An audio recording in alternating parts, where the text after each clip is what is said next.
Bismillahirrahmanirrahim. Assalamualaikum warahmatullahi wabarakatuh. Perkenalkan, nama saya Maulida Apriliani dengan NIM 23080360005 dari kelas Kimia 3. Dalam video ini saya akan menyampaikan tugas UAS mata kuliah studi Al-Hadis. Yang pertama kita akan membahas hadis mengenai fenomena pendidikan.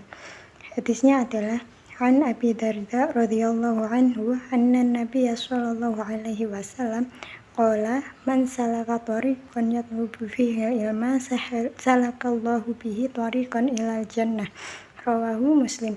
Artinya, dari Abu Darda radhiyallahu anhu, Nabi sallallahu alaihi wasallam bersabda, barang siapa menempuh jalan untuk mencari ilmu, maka Allah akan mudahkan baginya jalan menuju surga. Hadis riwayat Muslim.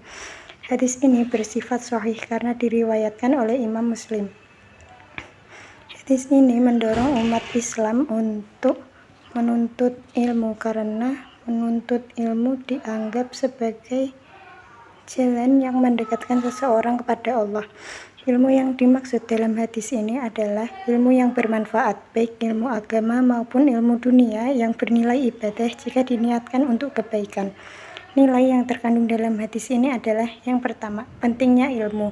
Islam sangat menekankan pentingnya ilmu sebagai sarana ibadah dengan cara mendekatkan diri kepada Allah. Yang kedua, motivasi untuk menuntut ilmu. Setiap langkah untuk menuntut ilmu dicatat sebagai ibadah, sehingga umat Muslim didorong untuk belajar tanpa henti. Yang ketiga, keutamaan penuntut ilmu. Orang yang menuntut ilmu dijanjikan kemudahan oleh Allah di dunia maupun di akhirat. Yang kedua, kita akan membahas hadis mengenai fenomena alam. An Abi Hurairah radhiyallahu anhu anin Nabiy sallallahu alaihi wasallam qala asy-syamsu wal qamaru mukawwarani yaumal qiyamah, rawahu Bukhari. Artinya, dari Abu Hurairah radhiyallahu anhu, Nabi sallallahu alaihi wasallam bersabda, matahari dan bulan akan digulung pada hari kiamat. Hadis riwayat Bukhari.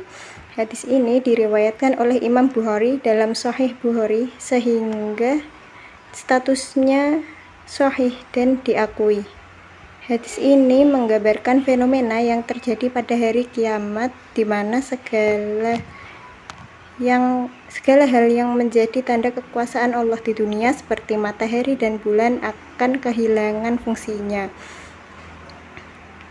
Hadis ini memberikan gambaran tentang kehancuran besar-besaran yang akan terjadi pada hari kiamat, untuk mengingatkan manusia agar tidak terpaku pada dunia yang hanya sementara.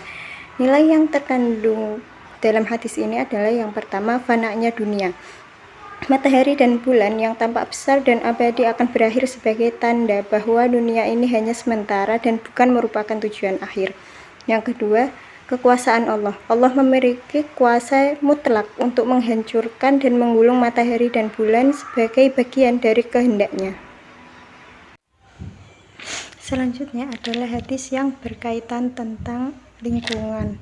Hadisnya adalah An Anas bin Malik radhiyallahu anhu qala Rasulullah sallallahu alaihi wasallam ma min muslimin yaghrisu gharsan aw yazra'u zar'an fayaqulu minhu tayrun aw insanun aw bahimatun illa kana lahu bihi shadaqah.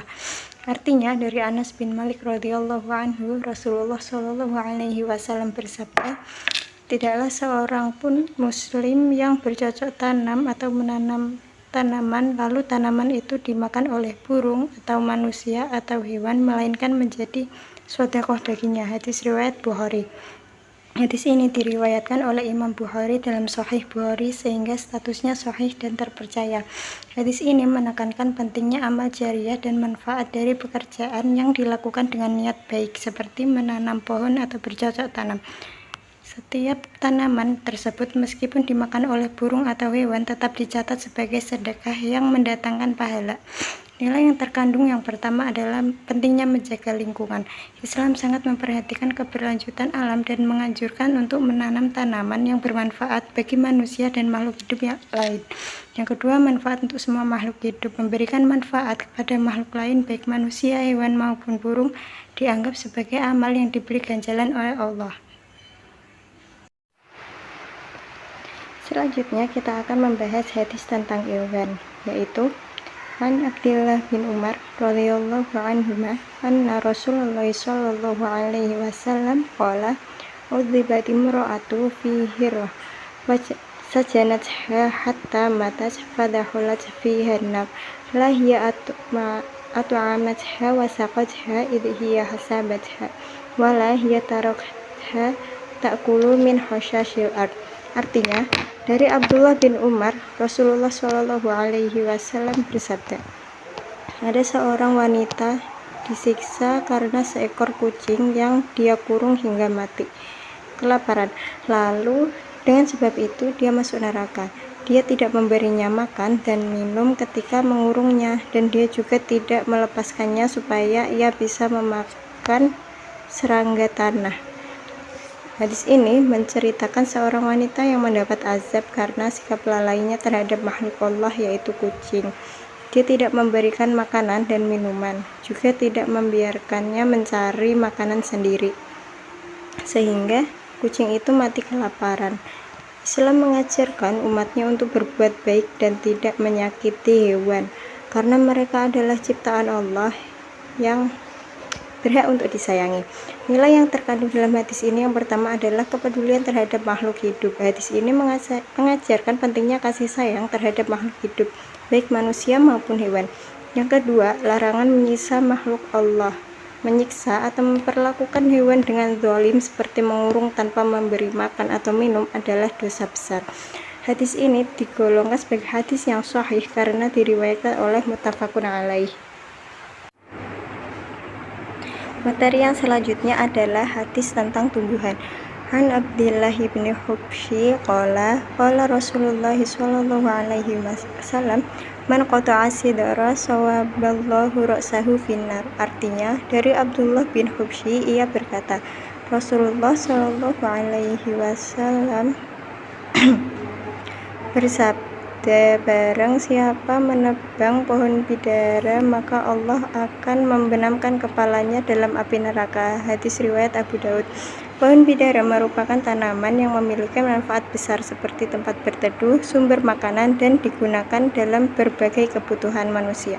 Hadis ini tidak hanya bicara secara khusus tentang pohon bidara, tapi secara umum mengajarkan larangan merusak pohon atau tanaman yang bermanfaat tanpa alasan yang sah.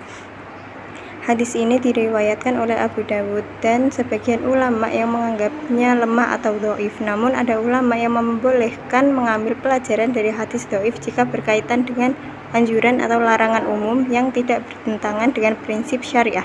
Nilai yang terkandung dalam hadis ini diantaranya: yang pertama, menjaga kelestarian lingkungan. Islam mengajarkan umatnya untuk menjaga alam, termasuk pohon dan tanaman yang memberikan manfaat bagi kehidupan. Yang kedua, kasih sayang Islam terhadap semua makhluk. Islam sangat menekankan keseimbangan dalam hubungan manusia dengan alam, termasuk dalam melindungi pohon dan tumbuhan. Hadis selanjutnya adalah hadis yang berkaitan dengan ilmu kimia. An Abi Zubair an Jabir an Rasulillah sallallahu alaihi wasallam likulli da'in dawa'un fa idza asibu dawa'ud da'i baro'a bi idznillah azza wa jalla. Artinya, dari Abu Zubair dari Jabir dari Rasulullah sallallahu alaihi wasallam, beliau bersabda, setiap penyakit ada obatnya. Apabila ditemukan obat yang tepat untuk suatu penyakit, maka akan sembuhlah penyakit itu dengan izin Allah azza wa jalla. Hadis riwayat Muslim. Dalam ilmu kimia, hadis ini selaras dengan prinsip dasar farmakologi bahwa setiap penyakit dapat diatasi dengan molekul obat tertentu. Penelitian farmasi bertujuan menentukan senyawa aktif yang memiliki sifat kimia dan biologis yang cocok untuk mengatasi penyakit yang spesifik. Nilai yang terkandung dalam hadis tersebut yang pertama adalah dorongan untuk meneliti. Islam mendorong umatnya untuk mencari solusi bagi penyakit melalui ilmu pengetahuan, termasuk kimia, biologi, dan kedokteran. Yang kedua adalah keseimbangan antara usaha dan tawakal. Hadis ini mengajarkan pentingnya berusaha maksimal melalui penelitian dan pengobatan sambil tetap bertawakal kepada Allah Subhanahu wa Ta'ala. Hadis ini bersifat sahih karena diriwayatkan oleh Imam Muslim. Selanjutnya adalah hadis kedua tentang ilmu kimia.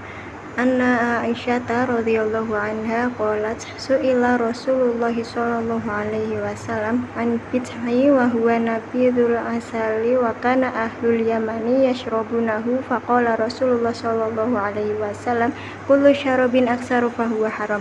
Artinya Aisyah radhiyallahu anha berkata, Rasulullah sallallahu alaihi wasallam pernah ditanya tentang bid'i, yaitu minuman keras yang berasal dari perasan madu sebagai minuman yang banyak dikonsumsi oleh penduduk Yaman. Maka Rasulullah Shallallahu Alaihi Wasallam menjawab, setiap minuman yang memabukkan hukumnya haram. Hadis riwayat Bukhari Muslim.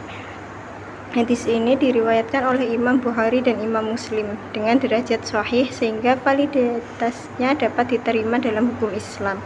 Hadis ini merujuk pada minuman yang dihasilkan melalui proses fermentasi, yaitu penguraian gula dari madu atau bahan lain oleh mikroorganisme seperti ragi menjadi alkohol atau etanol dan karbon dioksida. Etanol merupakan senyawa kimia utama dalam minuman beralkohol, bekerja pada sistem saraf pusat dalam dosis tertentu.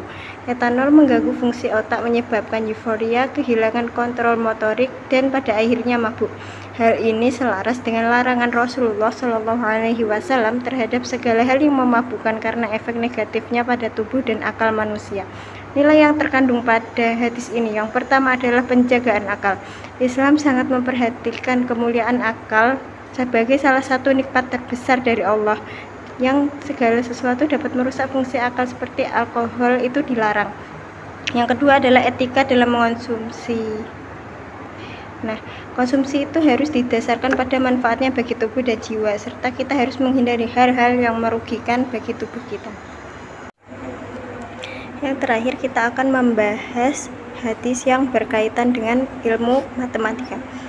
An Ibni Abbas qala Rasulullah sallallahu alaihi wasallam alhiqul faraid bi ahliha fama baqiya fahuwa lil aula rajulin dzakarin. Artinya dari Ibnu Abbas, dia berkata, Rasulullah sallallahu alaihi wasallam bersabda, berikanlah harta warisan kepada yang berhak mendapatkannya, sedangkan sisanya untuk laki-laki yang paling dekat garis keturunannya. Hadis ini diriwayatkan oleh Imam Bukhari dan Imam Muslim sehingga memiliki derajat sahih.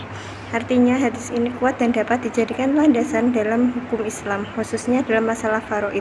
Hadis ini berkaitan dengan hukum pembagian warisan atau faraid yang dalam Islam secara rinci diatur dalam Al-Quran.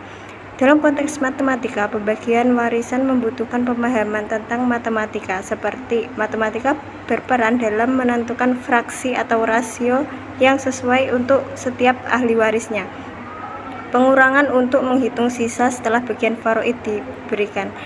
Selanjutnya ada nilai yang terkandung dalam hadis ini, yaitu